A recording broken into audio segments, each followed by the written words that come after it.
What's good, YouTube? It's jazzlovesmma here, and we're gonna be doing my full reaction to the UFC Apex Belal versus Bonfim. Gonna go from the main event to the last prelim. Um, Gabriel Bonfim just brutally schooled Belal over for 25 minutes, and I said it in my prediction video. I watched the tape. I didn't let bias affect me because I didn't have any bias.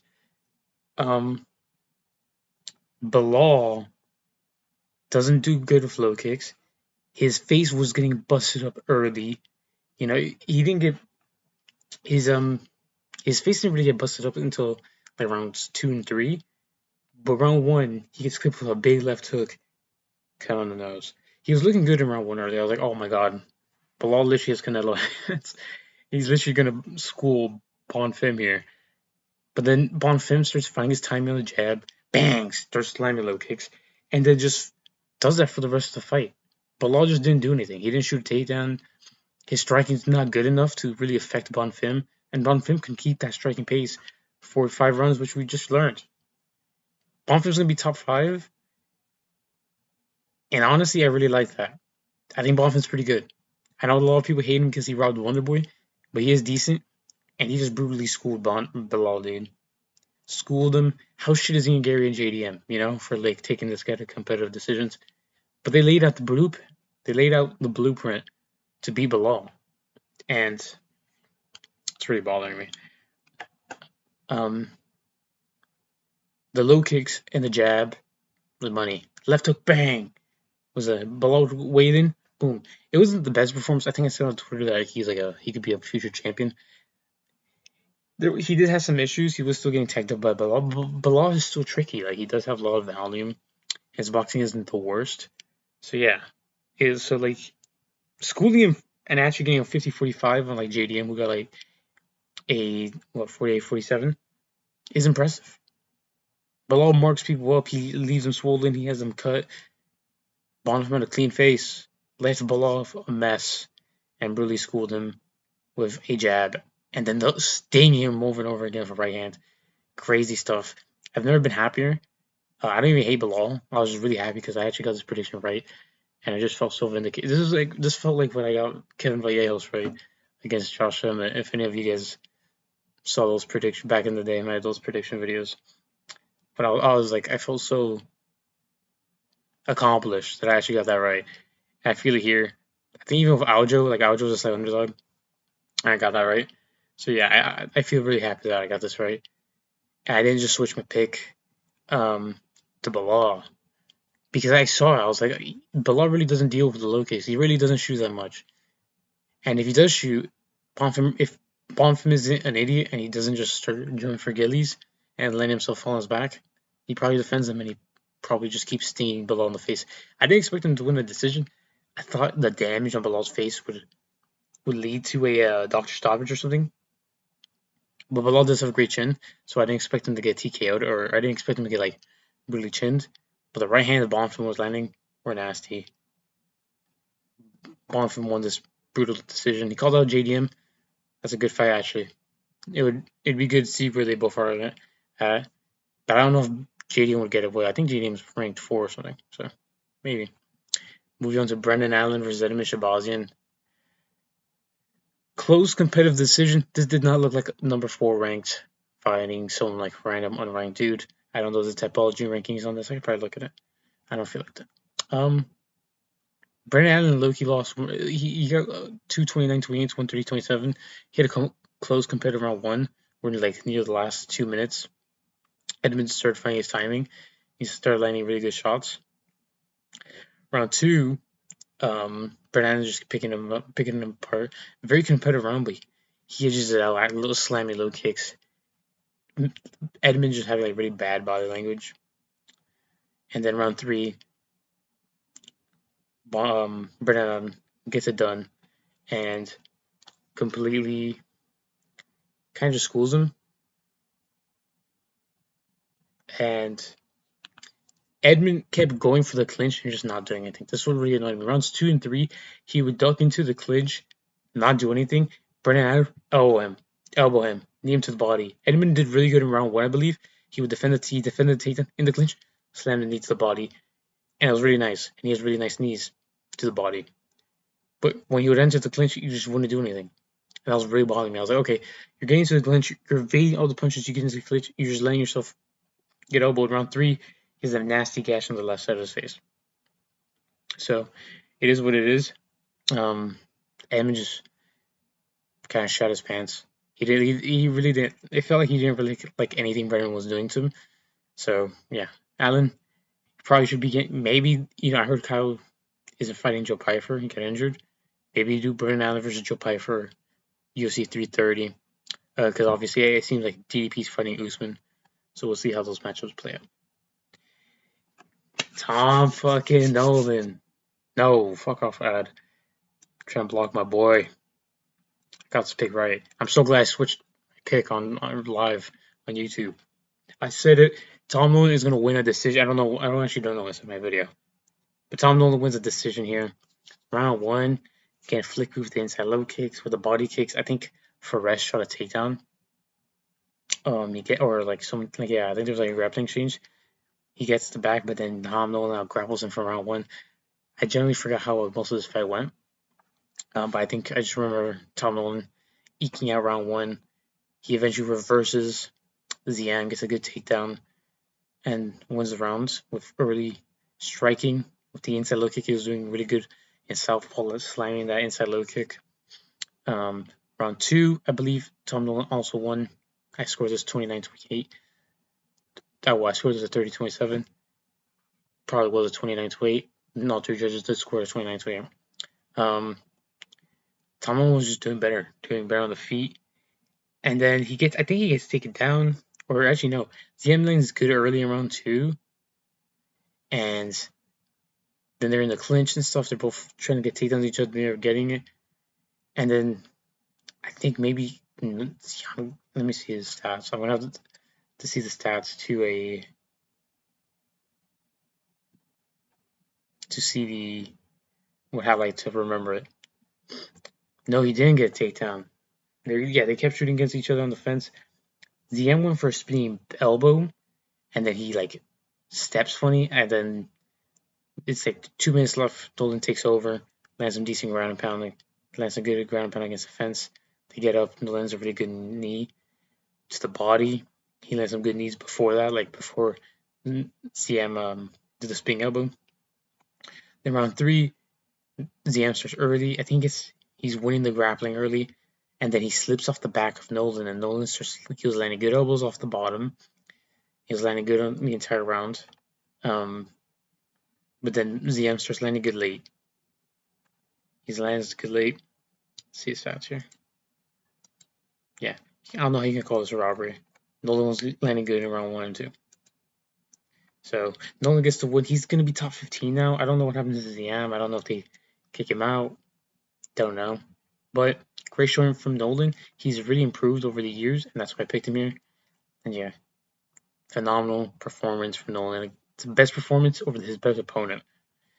Bryce Mitchell gets the win over Santiago Luna. 9 seconds in the fucking round, I almost got my perfect prediction on verdict and on typology on Bryce by sub or Bryce by decision. But Bryce just now grapbles him. Luna couldn't deal with the pressure. Bryce was out striking with the twos in southpaw and the jab and then the kicks. Round 1, he's out grappling. I will say in round 1, he kind of does nothing on top when he gets him down, which he got him down from like a reverse trip. Santiago Luna went for a trip, he gets reversed. Bryce Mitchell later stays on top until the last 10 seconds where Mitchell lands some good ground and pound, but Luna was the one doing all the work off bottom, but then he gets elbowed him, I think around big elbows. They made me like cut right here. I gave that round to Bryce Mitchell. Round 2, Mitchell just pressures him to the fence with his striking, then he kind of just dominates him on the ground. Round 3, Luna does good. He starts pressuring Mitchell. Doesn't land anything on the feet. They get in the clinch. Bryce pulls guard. He makes Luna follow him. Luna gets a submission attempt. He looks for a front choke. Bryce Mitchell reverses it. Gets on top. Starts taking the back. Starts getting a mount. Takes the back. Looks for a rear naked near the end of the round. then obviously didn't get it, and then he looks for the handed arm choke and submits Luna with 9 seconds left. Luna did take this on shortness, so it was a decent performance for Luna. This will be good experience for him too, but good stuff from Bryce Mitchell. Get the submission and hopefully renews his contract. Moving on to Igor Baranowski versus Junior Taffa. Not much to say here. Igor Baranowski literally just shatters the legs to Junior Taffa early, stays patient. He did shoot takedowns, which I'm glad to see. The performance, obviously, he did what he was supposed to, but the way he did, he didn't just go in there and swing with Taffa. He stayed patient. He shot takedowns. He stayed patient looking for the low kicks, kept a good guard, blocked all the shots that Junior Taffa threw. He lands one leg kick, gets a big reaction on Taffa, lands another one. Taffa immediately he spins and goes down. Igor Baranowski gets on top of him, lands ground and pound. Referee stops it. Great win for Evil. I don't know who he fights next. Maybe you just rebook him versus like Hana. Put it on like a big card. I don't know where you could put it at. Maybe Abu Dhabi. Belgrade. That'd be a good spot for Baranowski. I think Polish, Slovakia. Moving on. I'm not good at geography. Manchino versus Alessandro Costa. This is another slime out. Manchino's getting some good work early, but Costa lands a big right hand. Drops Costa down. Oh wait, what? Alessandro lands a big hand. It's had a long day. Lands a big right hand on Schnell. Schnell gets chicken legged, and gets the chicken dent. Gets put down, literally like flat on his face and on the his body's literally flat on the canvas. Costa's laying some good ground and punches inside the head. Referee steps in. It was a little early because obviously Schnell was like kind of still in it. But if you're Schnell, you can't let yourself be in that position if you don't want to get the fight stopped. You have to be moving, you have to be defending yourself. And Schnell wasn't defending himself, so the ref has to step in. So I don't think it was early. I could see how you could say it was because he immediately protested and he was obviously out cold. But if you're Schnell, you cannot be in that position, so it's kind of his fault. So Alessandro gets to win. Let's see what I did on predictions so far. So I did 1, 2, 3, 4. Wait, I'm not even counting correctly. 1 and 1, 2 and 1, 3 and 1, 4 and 1, 5 and 1. 5 and 1 so far. This is where my predictions look good. Marcus McGee versus John Yanez. Honestly, great performance. I would say great. Round 1, he kind of did school John Yanez, but I think John Yanez did better than I expected. He exceeded my expectation. That's the word. He exceeded my expectation, and he looked really good. Marcus McGee finding his time and kind of styling on Yanez early in round 1. Round 2, doing the same at rocking him a lot. He's getting stung. He's getting tagged back, but he's just kind of stinging for the most part. And yeah, it's more competitive round 2. I think the numbers were too, but I gave it Marcus McGee. It was competitive, but Marcus landed way better shots. He was getting stung back, but he has experience. He was circling and he was still tagged Yanez. Yanez kind of looks like small Denny Pettis. I'm not gonna lie. Round 3, Marcus McGee, he just controls the pace. Just too good. Landing his wheel kicks, landing his hooks, kind of styling on him. Decent performance. I wish he got the KO. I think that would have been a better comeback for Marcus if he got a KO state performance. But this fun little scrap on the prelims was good for him too. He should have been on the main card. He should have been on the main card. So 6 and 1. Now this is where my predictions fall off. Bruno Silva versus Edgar Chairez. Bruno Silva just kept getting tagged by the right cross and the right uppercut of Edgar. He eventually just drops him with it near the end of the round and latches up a nasty rear naked. Great stuff from Edgar Chairez. He did way better than I expected. I think the Felipe Bunes performance was probably a one-off. We just had a really bad night. And dude, he did better than most people. Took like 3 rounds. Charles Van 2 rounds. How shit is Charles Johnson arguably robbing Bruno Silva, dude? Insanity. Great win for Edgar Chairez. I don't think he made a call out, so it'd be good to see who he fights next. Who's like down low in the rankings? Maybe him versus Sumer Doergy or Alex Perez, something like that. Priscilla Cacahuera versus Chelsea Chandler. Both these women suck, but Cacahuera is one of the lowest IQ people I've ever seen. She's pressuring Chandler perfectly. The cross can't miss, and then she just gets tagged back, sank, and then she gets on herself armboard.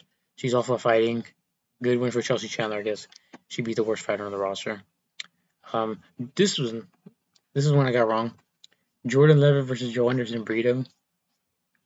I think Jordan Levitt gets like a takedown early, but he gets reversed. He shoots, he gets reversed. They kind of reverse each other. Brito's landing some big shots early too, and then eventually Jordan shoots a really bad takedown, and Brito gets like I think a ninja choke, and gets the submission. Great stuff from Joe Anderson Brito. He did better than I thought. Fought way better, and yeah, Jordan Levitt only loses by submission apparently. I wish Danny didn't go to 135 because I think Danny versus Anderson Brito makes perfect sense right now. So I hope UFC don't fumble that.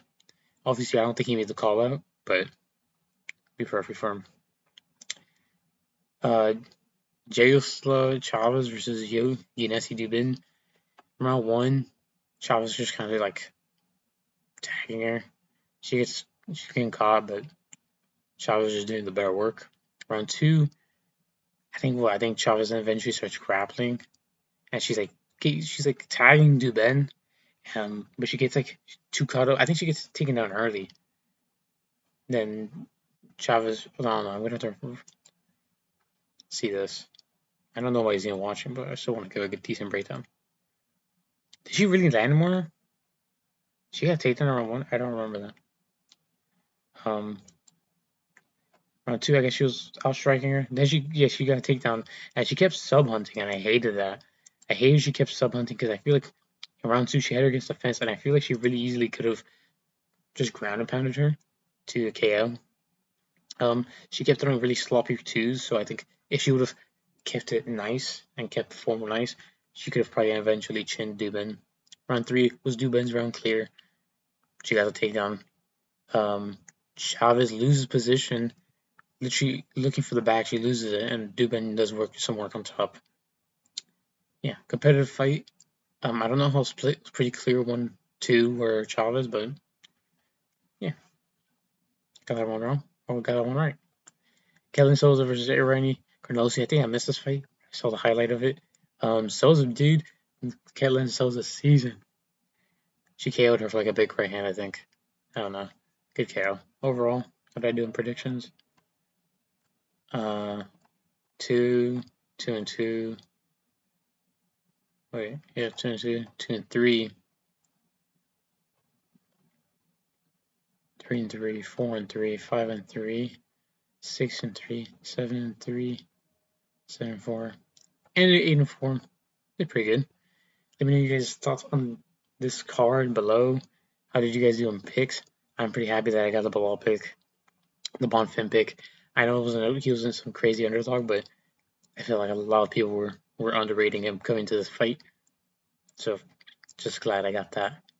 I don't know what videos we'll be making for this week. Maybe, I don't know. Maybe if there's some topics on the White House card, I could talk about it. So we'll see. Catch you guys in the next video. Peace.